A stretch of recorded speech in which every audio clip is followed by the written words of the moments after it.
Hello guys, आपका अपने channel smart study पर आपका स्वागत है। तो आज हम लोग पढ़ने वाले हैं पार्ट थ्री में हम लोग जानेंगे पदार्थ की अवस्था। हम लोग पढ़ने वाले हैं रसायन शास्त्र। अगले तो हम लोग आज रसायन विज्ञान जिसे भी कहते हैं, हमको पढ़ना है। हमारे आसपास के पदार्थ सबसे ऊपर ही दिया गया है, तो हम लोग इस पे क्लिक कर देते हैं। तो यदि इसमें हम लोग पढ़ने वाले हैं, एक नज़र में हमने पार्ट 1 में पढ़ा था। उसके बाद हम लोग ने यहाँ से यहाँ तक पार्ट 2 में पढ़ा, और पार्ट 3 में हम लोग यहाँ से पढ़ने वाले हैं। तो आइए हम लोग पढ़ना शुरू करते हैं। तो हम लोग अगर आपने पार्ट 1 और 2 नहीं पढ़ा होगा, तो आप हमारे चैनल पर सब्सक्राइब करके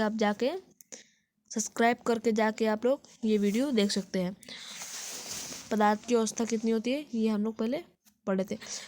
भौतिक रूप से पदार्थ 3 अवस्था में पाया जाता है। कौन कौन? ठोस अवस्था, द्रव अवस्था और गैसीय अवस्था। आपको ये ऊपर में बताया गया है। पदार्थ की अवस्था 3 होती है।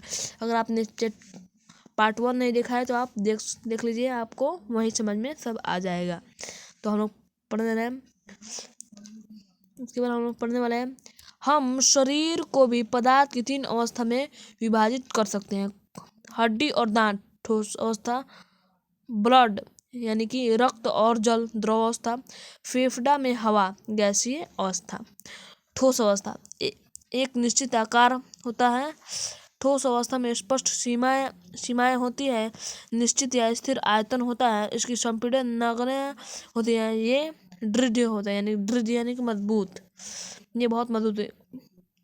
कुछ अपवाद उदाहरण है, बॉल लगाने से रबर बैंड का आकार बदल जाता है, लेकिन बॉल हटा लेने से यह पुनः अपने मूल आकार में आ जाता है। अगर अत्यधिक बल लगाया जाए तो रबर बैंड टूट जाता है।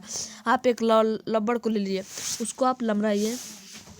लमराने से उसका अगर अत्यधिक बल लगाया जाए तो वह आकार बदल लेता है, और उसको छोड़ने से पुनः वह अपने आकार में आ जाता है। अगर ज़्यादा लमड़ाया जाए तो वह टूट जाएगा। उसके बाद हम लोग देख लेते हैं, इसमें हम लोग देख लेते हैं, ठोस पदार्थ में कणों की गतिज ऊर्जा न्यूनतम होती है, इसलिए ठोस पदार्थ का एक निश्चित और दृढ़ आकार होता है। ठोस पदार्थ में कणों की गतिज ऊर्जा न्यून होती है, यानी कि कम होती है। गतिज ऊर्जा कम होती है किसमें? ठोस पदार्थ में गतिज ऊर्जा कम होती है। आगे देखते हैं, शर्करा और नमक जिस बर्तन में रखे जाते हैं उसी बर्तन में आकार ले लेते हैं, लेकिन ये ठोस पदार्थ है क्योंकि क्रिस्टलों का आकार वही रहता है। शर्करा या नमक तो आप सब लोग ही जानते हैं। डब्बा में रखिएगा तो डब्बा आकार जैसा होगा, बर्तन में रखिए तो बर्तन जैसा हो जाएगा। इसलिए यहाँ पे उदाहरण दे दिए गए। और पढ़ने वाले ये हाथ से दबाकर स्पंज में को काफ़ी हद तक संपीड़ित कर सकते हैं, लेकिन फिर भी यह ठोस है। कारण यह है कि स्पंज के छिद्र में हवा भरी होती है। दबाने से हवा बाहर निकल जाती है। तो स्पंज यानी कि आप रसगुल्ला ले लीजिए, अब आपको मुंह में पानी आ गया होगा, तो अभी मत खाइए, जाके बाद में खा लीजिएगा। स्पंज छिद्र में हवा भरी रहती है, इसलिए यह ठोस है। अब हम लोग पढ़ने वाले द्रव अवस्था। द्रव तरल होते हैं, यानी कि पानी एक तरल है, उनमें बहाव होता है। अगर पानी को आप जमीन पर रख दीजिए तो वो बह के कहाँ से कहाँ तक चल जाएगा। द्रव में कोई स्थिर आकार नहीं होता, यानी कि स्थिर आकार। अगर आप उसको मग में रखिएगा तो मग जैसा हो जाएगा।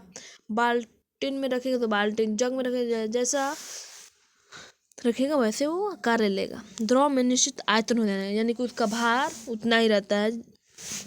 आप अगर 1 kg रखेंगे तो 1 ही kg रहेगा, 2 kg नहीं हो जाएगा या आधा kg नहीं हो जाएगा। द्रव में बहुत कम संपीड़न होता है, यानी कि दबाने में बहुत कम होता है, वो तो ज़्यादा दब नहीं सकता है। तो हम लोग पढ़े द्रव के कणों का आकर्षण बल उसका आयतन निश्चित रखता है। द्रव के कणों का आकर्षण बल उसका आयतन निश्चित उसका आयतन कौन निश्चित रखता है? आकर्षण बल। द्रव द्रव द्रव ये पढ़ने वाले द्रव जिस बर्तन में रखे जाते हैं वह उसी बर्तन का आकार ले लेता है। मैंने पीछे भी बताया था कि ये जिस बर्तन में रखे उस बर्तन जैसा हो जाएगा। गैस जैसे ऑक्सीजन और कार्बन डाइऑक्साइड CO2, इसका रासायनिक सूत्र क्या है? CO2 पानी में विमिश्रण करती है और यह जलीय पौधे व जीव पानी में घुली ऑक्सीजन के कारण पानी में सांस ले पाते हैं। कौन? कार्बन, क्या बोला ये? गैसें जैसे ऑक्सीजन और कार्बन डाइऑक्साइड पानी में विसरण करती है, यानी कि फैलती है और यह जलीय पौधे व जीव पानी में घुली ऑक्सीजन के कारण पानी में सांस ले पाते हैं। यानी कि जलीय जीव जो ऑक्सीजन जो पानी में घुला होता है, ऑक्सीजन पानी में ही सांस ले पाते हैं। कौन? जलीय जीव। उसके बाद पढ़ना द्रव अवस्था में विसरण अधिक होता है, यानी कि द्रव अवस्था में विसरण यानी कि वो बहुत जल्दी फैलता है और ठोस अवस्था में कम होता है, क्योंकि कणों में गति द्रव में ज़्यादा होता है।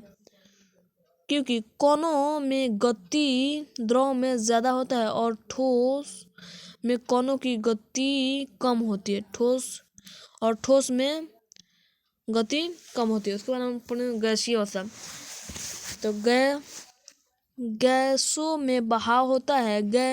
गैसे में संपीड़न अधिक होता है। सबसे संपीड़न किस में अधिक होता है? गैसों में कोई निश्चित सीमा नहीं होती, ना आयतन ना आकार।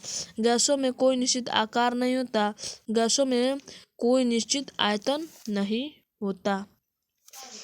तो देख लेते हैं गैसों के कण इधर उधर घूमने के लिए पूरी तरह से स्वतंत्र होते हैं। उसमें आकर्षण बल कम होता है। किसमें? गैस में आकर्षण बल कम होता है, इसलिए गैसों में बहाव होता है। गैस का कोई निश्चित आयतन नहीं होता, इसलिए गैस जिस भी बर्तन में रखी जाती है वह उसी बर्तन में आयतन घेर लेते हैं। उसके बाद हम पढ़ना गैसीय अवस्था में कण अनियमित रूप से तेजी से गति करते हैं। इसी कारण कण आपस में और बर्तन की दीवारों से टकराते हैं।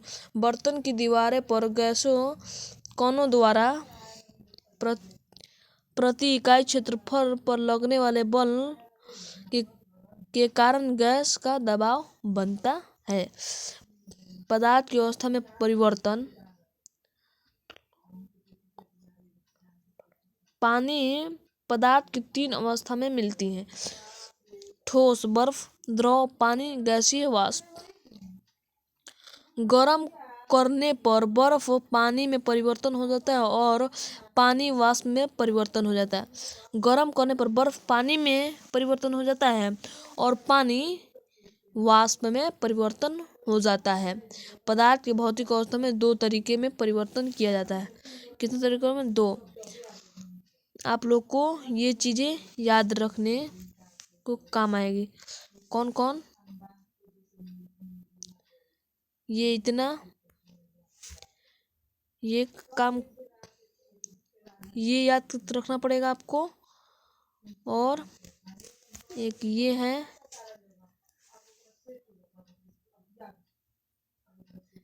ये इतना याद करना है आपको, और